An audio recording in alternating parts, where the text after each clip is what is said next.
estamos tratando el tema de las escrituras y dijimos la semana pasada que la escritura había sido inspirada y todo lo que estudiamos.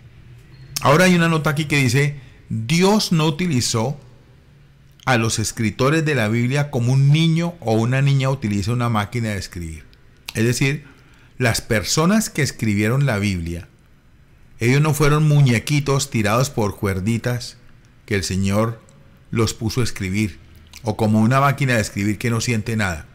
Los escritores de la Biblia sentían tanto lo que escribían que cuando los agiógrafos, que son las personas que cogieron los textos originales o los que encontraron los textos y los pasaron a la Biblia, cuando escribían el nombre de Dios se lavaban la mano. Oiga bien, iban y se lavaban las manos y escribían Jehová o en hebreo, ¿no? Yahvé. Y luego entonces volvían otra vez, se lavaban las manos y seguían escribiendo. O sea, tal era el respeto por el nombre de Dios cuando lo escribían, que ellos preferían lavarse las manos antes de escribir el nombre de Jehová o el Señor o Elohim, como fueran a escribirlo. Los escritores de la Biblia, ellos tenían su estilo literario. Ellos tenían, por ejemplo, la carta a los Hebreos no tiene autor, pero se cree por el estilo literario que pudo haber sido el médico Lucas quien lo escribió. Otros aseveran que pudo ser Pablo, por el estilo del lenguaje que utilizaba. Pablo no escribió como Pedro, ni Pedro escribió como Juan. Fueron, como decimos, cronistas que vieron desde puntos de vista diferentes, y aquí hemos puesto un ejemplo, y es que los 4 evangelistas, Mateo, Marcos, Lucas y Juan, serían como en una pelea de boxeo, mirando la pelea desde 4 esquinas diferentes, pero mirando la misma pelea. Perdone lo ordinario del ejemplo, pero ellos convivieron con el Señor Jesucristo y ellos a su manera, ellos escribieron respetando su estilo literario, las costumbres. ¿A quién escribieron? Por ejemplo, Mateo es escrito exclusivamente a los judíos. Entonces él, escribiendo a los judíos, utilizaba el estilo y de acuerdo a su punto de vista como judío, escribía y narraba las cosas de Dios, del Señor. Pero Dios se encargó de que cada una de las palabras o de que cada uno de lo que ellos escribían fueran realmente lo que el Espíritu Santo quería que quedara registrado para nosotros. Entonces esto a veces es un tema de que no se comprende muy bien, pero nos vale saber que la Biblia no tiene error. Usamos la palabra infalible para decir que no hay error, que no se equivoca, que la Biblia es fidedigna. Significa simplemente que no puede haber nada equivocado en la Biblia. Por ejemplo, en Gálatas dice, en Gálatas 4, dice: los hermanos lleven las cargas los unos de los otros. Y en el siguiente renglón dice: cada uno lleve su carga. Si nosotros nos ponemos a debatir sobre este tema, sobre qué fue lo que pasó, que hay error, que hay contradicción, no. Lo que pasa es que el trasfondo es completamente diferente. Por eso no podemos tomar la Biblia para estudiarla de una manera personal, es decir, hacerla que diga lo que nosotros queremos cuando ya está escrito lo que el Señor quiso decirnos en el tiempo que era. No puede haber absolutamente nada equivocado, nada que se contradice, aunque por supuesto hay cosas que no podemos comprender, hay cosas que son reservadas para los hombres, para el Señor, reservadas para el Señor, y Él no las va a revelar. Y nosotros no las vamos a conocer, y a lo mejor hasta llegaremos al cielo y ni siquiera conozcamos los asuntos que son reservados para el Señor. Entonces descansemos, mis hermanos, en entender que la palabra de Dios es fiel, no tiene error, no tiene equivocación, y que lo que contiene la palabra del Señor es una realidad. Una vez nos visitó una teóloga que se duró como 15 minutos contando todos los títulos, máster, especializaciones, maestría y estudios que tenía, como 15 minutos, hablando de ella, de cartones, diplomas, de cuántas lenguas hablaba y todo, para venir a rematar un mensaje, para decirnos que el arca de Noé, que la ballena o el pez grande que se comió a Jonás era un grupo de guerrilleros del mar que les decían ballenas, que les decían pez grande, y que entonces había sido secuestrado 3 días y después lo devolvieron a la arena. Entonces, ¿para qué inventar esas cosas? Si la palabra dice que es un pez grande, vamos a creer que duró en el estómago del pez 3 días, allá enredado entre la maleza, entre la cosa que él comía. Ese animal, el Señor le preservó la vida, la salud, el oxígeno, todo, y luego lo arrojó en una playa. ¿Para qué ponernos a inventar que un grupo de guerrilleros que se llamaban ballenas fueron los que secuestraron a Noé? ¿Pero de dónde sacan eso? Entonces, no se puede inventar nada, ya todo está inventado. Y entre más nueva sea la revelación, más dudoso es, porque lo antiguo es lo que está escrito desde hace ya tanto tiempo, ¿verdad? Inmutable quiere decir más que esto, quiere decir que Dios no puede cambiar. Dios es invisible, no podemos ver a Dios, pero Dios siempre nos puede ver a nosotros. Pensemos en el himno de los niños: Dios está en el cielo, Él me puede ver. Si bien o mal me porto, Él lo puede ver. Sea de noche, sea de día, no importa el lugar, su mirada en mí está fija con seguridad. Dios es amor. Y aquí quiero hacer una corrección a quienes le oran al Señor diciéndole que no los abandone, que no los deje, que no los vaya a soltar, que no les va a quitar el Espíritu Santo. Nosotros no podemos orar de esa manera. Nosotros lo que podemos orar es que nos muestre el Señor ya todo lo que Él nos dio, porque en Cristo estamos completos. Entonces yo oigo algunas veces personas: Señor, no me vaya a dejar, no me vaya a abandonar. Si es que el Señor no puede desconocer una promesa que Él ya entregó para nosotros y dijo: estaré con ustedes todos los días hasta el fin del mundo. Es como aquellos que dicen que cuando vayamos a la plaza pública a predicar: ay, pastor, cúbrase con la sangre de Cristo. O sea que la sangre de Cristo es como si fuera un paraguas, que me cubro y me descubro, me cubro y me descubro. Pero ¿quién dijo eso? ¿De dónde sacan eso? Por eso es importante estudiar la doctrina, por eso es importante comprender que los asuntos con Dios son... Él nos quiere mostrar su gloria, pero nos quiere mostrar también su bondad, y somos nosotros quienes debemos preocuparnos por entender los asuntos del reino. Dios es misericordioso, es sabio, es clemente. Cierta vez, dice el autor, le hice esta pregunta a un grupo de niños: ¿dónde está Dios? 3 niños alzaron la mano y dijeron sus respuestas, todas diferentes, pero todas eran correctas. Dios está en el cielo, Dios está en todas partes, Dios está aquí. Esa es la respuesta correcta. ¿Está en el cielo? Claro que sí.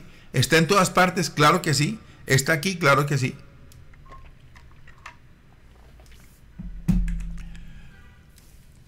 Hablando de la Trinidad, hemos oído hablar de la Trinidad. ¿Qué quiere decir la Trinidad? La Biblia nos enseña que solo hay un Dios, pero hay 3 personas en Dios: el Padre, el Hijo y el Espíritu Santo. Dios el Padre es Dios, Dios el Hijo, el Señor Jesucristo es Dios, y Dios el Espíritu Santo es Dios. Muchos han intentado explicar el misterio de la Trinidad, pero se han llevado un chasco. Cuentan que alguien que intentó explicar la Trinidad, entonces el diácono se fue para el río y comenzó a vaciar el río con una cuchara. Y el pastor le preguntó: ¿qué está haciendo? Dijo: si usted esta noche va a explicar lo de la Trinidad, yo también puedo desocupar el río a pura cuchara. Esto nosotros no lo podemos comprender. No lo vamos a poder comprender, estos asuntos del reino. A lo mejor ni siquiera el Señor va a tener allí la explicación para nosotros cuando lleguemos al cielo. Lo cierto es que el Padre, el Hijo y el Espíritu Santo son una realidad. Bien. Un misterio es algo que no se conoce hasta que se nos da a conocer. Es decir, si en su casa hubiera una copa de oro escondida sin que usted lo supiera, eso sería un misterio, porque no sabe qué es ni dónde está. Pero si el que la escondió saca la copa de su escondite y se la muestra, y aún se la da, le ha revelado el misterio. Necesitamos pedirle a Dios: revélate a mí. La persona, por más sabia que sea, no puede conocer a Dios a menos que Dios se le revele. Porque no es asunto nuestro, ¿verdad? No es asunto de asunto humano, es completamente divino. El más simple puede conocerlo si Dios se le revela. Un incapacitado mental que apenas había hablado en toda su vida antes de morir dijo: ¿qué veo? ¿Qué veo? Veo a uno, y el uno son tres en uno y uno en tres, y los tres son todos para mí. Una persona discapacitada mentalmente lo dijo así. Dios se revela a sí mismo. Inspirada, decimos que la Biblia ha sido inspirada por el Señor. ¿Qué quiere decir inspirada? No se refiere a lo que se refiere la gente cuando comentan acerca de algún corredor de una carrera. ¡Ay, corrió como inspirado! No. Queremos decir mucho más que esto. Queremos decir que la Biblia salió del aliento de Dios. Dios con su aliento produjo la Biblia. La Biblia fue escrita por muchos hombres, como lo sabemos ya. Escribieron en distintas épocas, abarcando cientos de años, algunos sabios, otros campesinos sencillos, soldados, pero las palabras que cada uno de ellos escribieron concuerdan. Es el único libro, la única biblioteca con 66 libros que todos los libros concuerdan con lo mismo. Todos conducen a Jesucristo el Señor, a la condición del ser humano. Tienen en sí mismas una autoridad especial. La Biblia nos dice que los santos hombres de Dios hablaron siendo inspirados por el Espíritu Santo. La palabra inspirados es la misma utilizada para describir a un barco que navega impulsado por el viento. Pedro sabía muy bien cómo los barcos se desplazaban por el mar de Galilea, y aquí usa esa misma palabra para escribir cómo él y los demás escritores de la Biblia fueron inspirados por Dios. Entonces, ya vimos aquí esta parte de la palabra infalible. Dice el autor del tratado: en mis primeros años como pastor recibí 2 tarjetas postales de 2 chicas adolescentes que asistían a mi congregación. Se habían ido juntas de vacaciones hospedándose en el mismo lugar. Ambas escribieron sus tarjetas el mismo día, y ambas me llegaron juntas. Una decía: es un día precioso, brilla el sol. La otra decía: está lloviendo. Ambas jóvenes eran honestas. Entonces, ¿por qué escribieron notas tan distintas? No obstante, las dos diciendo la verdad. Sin duda podemos pensar en muchas razones.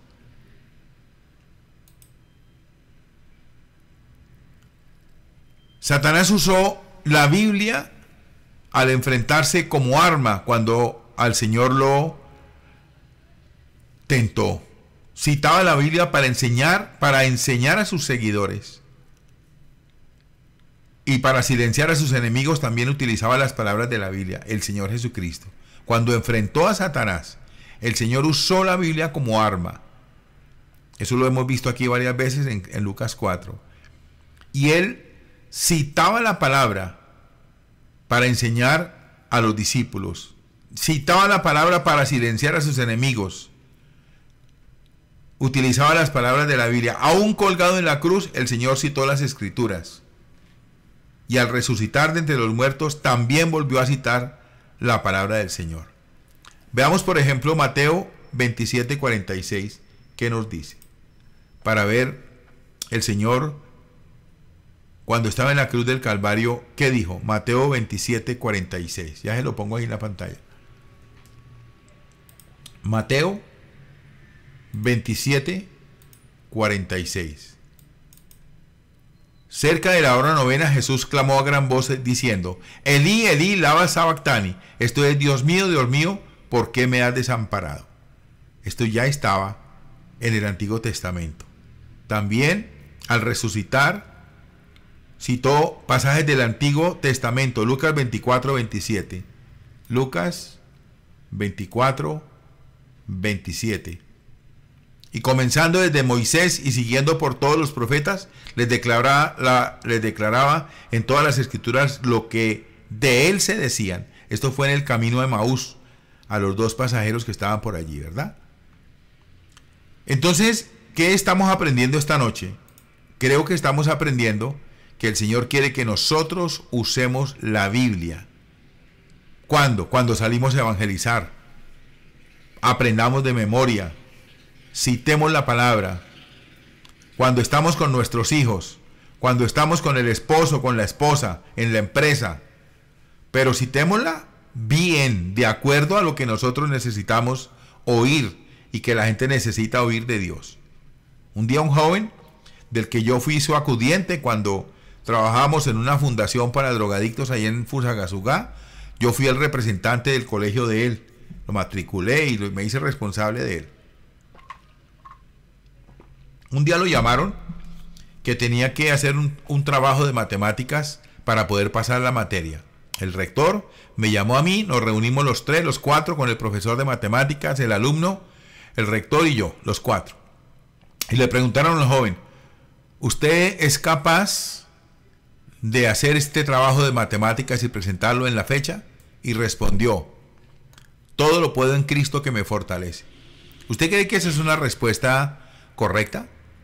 Citar la Biblia de esa manera, cuando el contexto no habla absolutamente nada de eso, cuando es un texto totalmente fuera de lugar.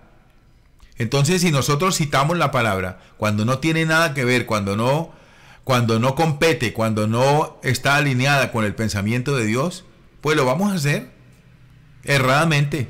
Entonces andamos diciendo que la mujer no se corte el pelo, andamos diciendo una cantidad de cosas totalmente fuera del contexto. Y esto no se vale, esto no debe ser posible hacerlo así de esa manera. Seguimos. Es probable que cuando en la escuela te dicen que no creen en la Biblia, se refieren a cosas como Adán y Eva. Yo mismo estuve cuestionándome si realmente Eva había salido de una costilla de Adán. Cuando comencé a estudiar la Biblia, cuando comencé a leer la palabra recién convertido hace 30 años, vino un pensamiento a mi mente y decía, pero es que Dios no pudo haber sacado a Eva de una costilla de Adán, del costado, pero ¿cómo así? Eso tiene que ver a lo mejor con una interpretación que le quisieron dar a esto para hacernos creer. Y fue donde el pastor que me estaba enseñando, un doctor de la fiscalía, el doctor Ricardo Ruiz, lo busqué y le pregunté. Le dije, mi hermano, estoy leyendo la palabra, comencé desde el principio, estoy muy interesado, hay cosas muy interesantes allí, pero mi hermano, a mí me parece que eso que el Señor le metió la mano a Adán en un costado y le sacó a la mujer, yo no creo eso. Me dijo Aloncito, mijo, le voy a dar un consejo. De lo que está escrito en la palabra, registrado en la palabra, créalo. No se ponga a debatir con Dios ni con el Espíritu Santo, que fue el que inspiró la palabra. Créalo. Si está escrito que llovió para arriba, créalo. Si está escrito que un hombre se lo tragó un pez grande, créalo. Si está escrito que uno que estaba enterrado 4 días ya olía podrido y le dijeron no quite la piedra porque huele mal, créalo, porque es una realidad. Es una realidad. Y desde ahí en adelante cerré mis ojos al mundo, los abrí al mundo espiritual, y todo lo que está en la palabra, la esposa de Lot se convirtió en una estatua de sal. Absolutamente todo. Y es interesante que Jesús escogió todos estos relatos y se refirió a ellos como asuntos completamente verídicos, sin duda. Algunos chicos y chicas preguntarán, ¿qué son los libros apócrifos? Yo estoy seguro que de los que estamos aquí reunidos, 24 familias, hay personas que no han oído hablar de los libros apócrifos, porque aunque tienen varios años en el Evangelio, solamente quienes vamos al seminario bíblico de pronto podemos, o a las escuelas de liderazgo, oímos hablar de los libros apócrifos. Pensamos que los libros apócrifos podrían ser 6. No es así. Los libros apócrifos pasan de 2000. ¿Usted sabía, por ejemplo, que María, la madre de Jesús, escribió un Apocalipsis? ¿Que Moisés escribió un Apocalipsis?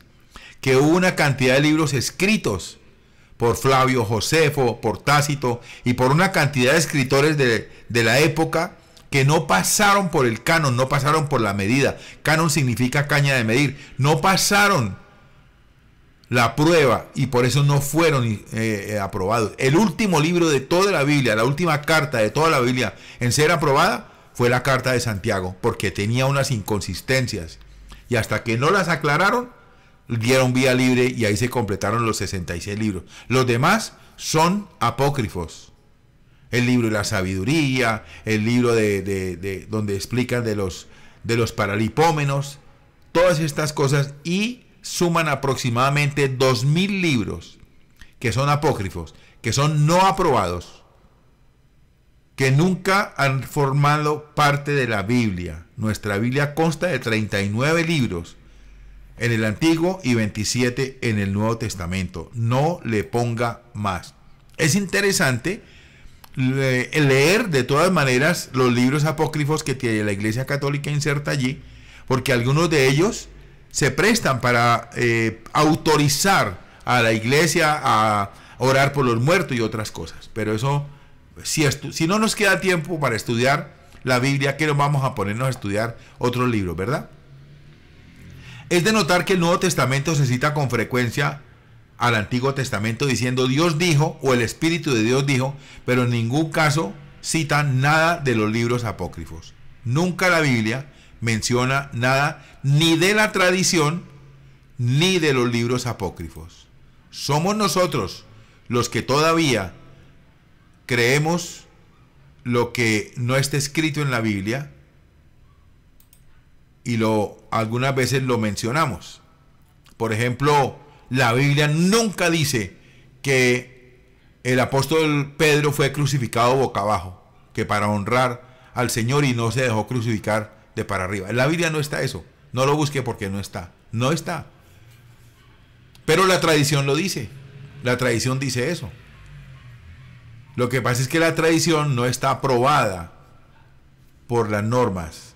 Nuestra Biblia fue originalmente escrita en hebreo y griego, pero gracias a Dios tenemos una buena traducción. Muchos niños han leído acerca de Guillermo Tyndale. Dedicó largas horas a la traducción de la Biblia en inglés, al igual que los que tradujeron la Biblia al castellano. Decía que quería que tanto el humilde campesino como la persona más educada pudieran entender. Yo tengo en mi mano una Biblia que me regaló el pastor Juan Fernando, que está ahorita con nosotros conectado.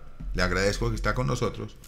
Esta Biblia se llama la Santa Biblia. Y he estado leyendo todas estas noches.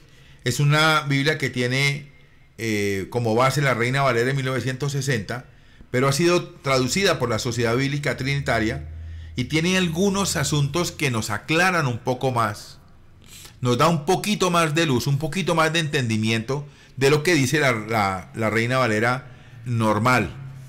Ahora, si usted aspira a conocer más al Señor, si usted aspira a llenarse más de Dios, a conocer más al Espíritu Santo, debe comprarse una Biblia de estudio. Haga el esfuerzo.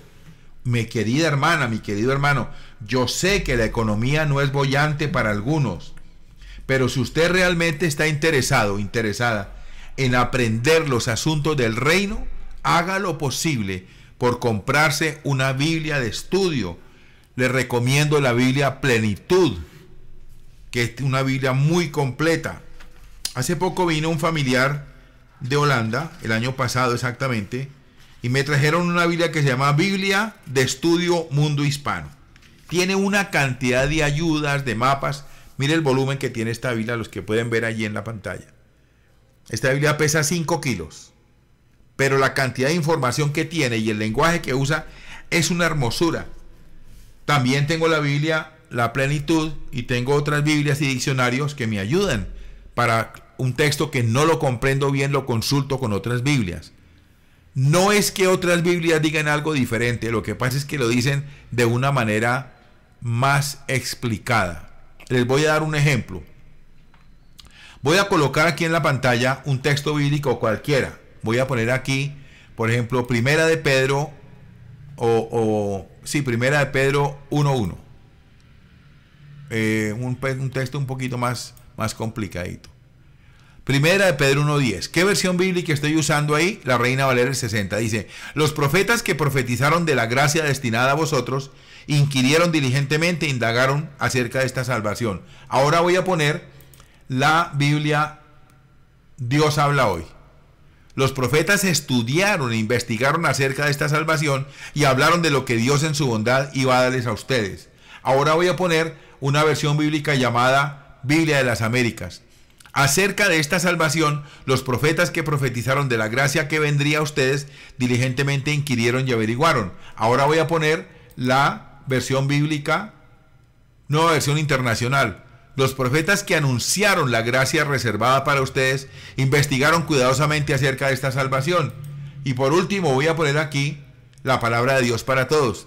Los profetas estudiaron los detalles de esta salvación, tratando de entenderla, y hablaron sobre el generoso amor que Dios les ha dado a ustedes. Entonces, si usted se queda solamente con el Nuevo Testamento que le regalaron cuando se convirtió, o la Biblia que le dieron cuando lo bautizaron, pues debe hacer un esfuerzo y buscar para comprar una Biblia de estudio que trae otras ayudas, tiene aclaraciones, tiene ejemplos, tiene conceptos, tiene aplicaciones, ¿verdad?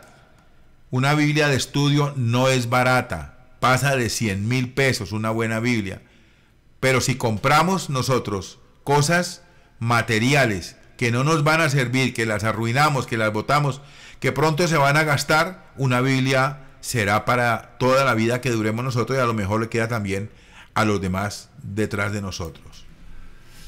Cuán maravilloso es pensar en el amor de estos hombres escondidos en sus buhardillas año tras año, trabajando día y noche para que nosotros pudiéramos tener la Biblia en nuestro idioma. Yo pienso a veces en eso. Cuando tengo la palabra, me acuesto a dormir, leo esa porcioncita bíblica y digo, Señor, qué belleza, ¿no? Que la Biblia fue escrita en otros idiomas y que alguien vino y se trasnochó, se quemó las pestañas investigando cómo digo esta palabra en español para que nos llegara a nosotros la palabra nítida. Estos traductores fueron perseguidos, algunos ajusticiados. Una cosa es ser predicador famoso con miles de seguidores y otra cosa es estar escondido trabajando arduamente en la traducción de la Biblia. Oremos por las personas que traducen la Biblia. A veces no tenemos por qué orar, pero sí podemos orar por las personas que traducen la Biblia. Agradecemos a Dios por tener la Biblia en nuestro idioma y pensar que hubo épocas en que el agricultor da una carreta llena de heno para comprar una página de la Biblia. Hemos sabido de gente que lucharía hasta la muerte por defender el hecho de que la Biblia es verdad, pero nunca la leen. Cierta niñita recibió una Biblia como regalo y escribió en el frente: Señor amado, instructor divino, quédate por siempre cerca de mí. Enséñame a amar tu santa palabra y a encontrar a mi Salvador en ella. La niña encontró al Salvador en las páginas de su Biblia. Leámosla, amémosla, pero sobre todo encontremos en ella al Señor Jesús. Una oración apropiada al leer la Biblia es: abre mis ojos y miraré las maravillas de tu ley. Atesoren la palabra. No la dejen tirada en cualquier parte. No la usen para sentarse encima. No la usen para trancar una puerta. Tengan respeto por el libro. Sí, es papel y cartón y plástico, pero tengan respeto porque contiene la palabra del Señor. Cuando yo no conocía a Cristo, cuando llegaba a los hoteles porque yo era un viajero, cogía los Nuevos Testamentos y los mojaba en el inodoro y los tiraba a la basura. Años más tarde, cuando estaba predicando en las cárceles, lloraba de saber que un patio de 400 internos disponía solamente de 1 o 2 Biblias. Entonces hice un trato con Jorge, el muchacho que limpiaba el templo, un templo donde acomoda 6,000 personas, y le dije: Jorgito, necesito que me haga un favor. Toda persona que deje abandonada la Biblia después del culto, no se la guarde, entréguemela y yo la regalo en la cárcel. Dijo: listo. ¿Y cómo le parece que me llevaba para la cárcel 5 o 6 Biblias abandonadas en la silla? Porque no es justo que una persona haya asistido a un culto y deje la Biblia tirada. En una ocasión, en la ciudad de Cúcuta, con el afán de llevar Biblias a la penitenciaría, entré a una librería y le pregunté al dueño: amigo, necesito una Biblia. Me dijo: sí, claro, aquí la tengo, un establecimiento de libros usados. Aquí la tengo. Y me sacó una Biblia grandota con una foto del Papa encima. Le dije, bueno, esta es la palabra de Dios, sí, está bien, pero quiero una más sencilla. Dijo, aquí tengo unas de esas evangélicas que no sirven para nada. Oiga bien la expresión. Oiga bien lo que me dijo. Aquí tengo unas Biblias de las que no sirven para nada porque son evangélicas. Y me sacó 12 Biblias en papel sencillo de tapa azul. Y le dije, sí, verdad, estas Biblias no sirven para nada porque son evangélicas. ¿A cómo me las da, amigo? Dijo, deme 500 pesos por cada una. Le dije, con mucho gusto. Y le pagué 500 pesos por cada Biblia de las que no sirven para nada. Y me fui feliz de la vida para la penitenciaría cargando 12 Biblias valiosas, traducción Reina Valera de 1960. ¿Por qué menospreciar la palabra? Seguimos. La creación. Vamos a parar aquí, 8 y 6 minutos. Todo fue creado por Dios. Seguimos la otra semana. Yo sé que usted está emocionado, emocionada. Somos 25 familias estudiando la palabra. Pero quiero dejar este tema para más adelante, para poder redondearlo bastante y darlo un poco más fresco para ustedes.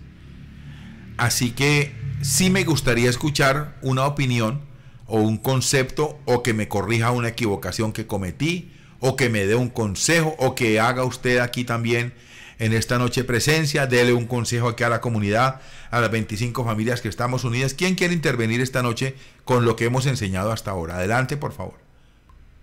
Bueno, pastor, bendiciones, Dios los guarde. Amén, pastor. El tema es interesante. Como decía el pastor, pues uno como estudiante, ¿cierto? Como predicador, evangelista, como lo quieran llamar, es necesario que usted tenga Biblias de varias versiones para que mire el texto en varias versiones, ¿cierto? Un buen estudioso tiene que tener 3 libros en su mesita de noche, ¿cierto? Un diccionario, un comentario y una Biblia de varias versiones. En la librería yo me conseguí un Nuevo Testamento de 4 versiones. Entonces, cuando yo predico, saco el Nuevo Testamento de 4 versiones. Hay Biblias de 4 versiones que ya las venden. Es algo costosito, vale como 100 y algo. Pero, hermano, enriquece mucho el vocabulario y enriquece mucho la palabra. Hay términos de que uno quizás no lo entiende, pero en otras versiones son más entendibles, ¿verdad? Sí. Entonces, hermanos, los animo día a día a que lean, a que escudriñen la escritura. Estamos en tiempos duros y se están levantando sectas tremendos, hermano. Les voy a contar algo cortico. Fui con mi esposa a cierta iglesia y íbamos a dar un taller sobre evangelismo. Se levantó una señora profeta y dijo, mire, es que ayer me ungieron como profeta y oficio y todo el mundo se va a quitar los zapatos. Yo, no, esta señora está loca. Y me salí con mi esposa, ¿cierto? Y lo más triste es que el pastor participó. Entonces, hermanos, si no estamos alerta, si no tenemos el oído bien afilado al Espíritu Santo, créanme que vamos a caer en esas sectas tan tremendas. Y Jesús dijo, aún los escogidos van a ser engañados, ¿verdad? Entonces, los animo, mis queridos hermanos, a que tengan sed y hambre todos los días de la Escritura. Gracias, pastor. A usted, pastor Juan Fernando, gracias por su intervención. Bueno, la conferencia de esta noche está grabada. La persona que me la pida se la voy a enviar. De hecho, una hermana que no se pudo conectar esta noche me pidió por favor que se la enviara y con el mayor gusto se la envío. Ha sido grabada completamente. Hemos tratado el tema de la palabra del Señor y algunos consejitos aquí, entre ellos precisamente este. Vamos a conseguirnos una Biblia de estudio porque tiene una cantidad de enseñanza y aplicaciones que nos van a enseñar. Padre, quiero darte gracias en esta hora por tu infinita bondad y misericordia, por permitirnos estar reunidos con estas 25 familias esta noche. Por favor, Señor, que lo que hemos aprendido en esta hora pueda significar un crecimiento y un desarrollo para cada una de estas personas que con tanto amor se reúnen un día como hoy para estudiar la doctrina. Dios amado, permítenos disfrutar esta noche de una bendición sobrenatural, especial, unos sueños bien bonitos, y que mañana podamos levantarnos una vez más temprano a las 6 de la mañana para seguir orando, clamando este grupo precioso que está ya sobre las 41 familias como estábamos esta mañana. Dios eterno, también colocamos en tus manos la visita al Parque Boston. Señor, guárdanos, cuídanos, protégenos y permite que la palabra pueda fluir en los corazones de aquellos que han de recibir tu palabra, en el nombre del Señor Jesucristo. Que la gracia del Señor Jesucristo, el amor de Dios el Padre y la comunión del Espíritu Santo esté con todos ustedes. Dios les bendiga, que tengan una linda y maravillosa noche. Bendiciones para todos. Amén, amén. Dios le bendiga, pastor. Bendiciones, que descansen. Amén, bendiciones, mi hermana.